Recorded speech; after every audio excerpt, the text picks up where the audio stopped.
Здравствуйте. Сегодня действует на территории республики 167 пожаров. Пройдено огнем более 2 миллионов гектар. Тушится из них 61. Локализовано 8 пожаров. 19 ликвидировано и вновь обнаружено 8 пожаров. На пожарах работает 2814 человек, 370 единиц техники. Кроме этого работает авиация, Министерство обороны, Министерство чрезвычайных ситуаций и гражданская авиация.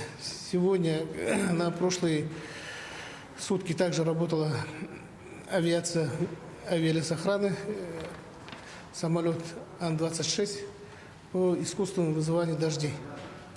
Она работала в Сунтарском районе. Кроме этого, также работали по Вилюйской группе района. На особом контроле штаба находятся населенные пункты, которым угрожает огонь. Это в Кобяйском районе село Ситта, в Верхневилюйском населенный пункт Каракай, Далыр, в Усть-Салданском районе Калаи и Тампонском районе Ударник. В поселке Ударник сегодня по мере возможности вылетит вертолет с аэромобильной группой для помощи на местах по тушению пожара.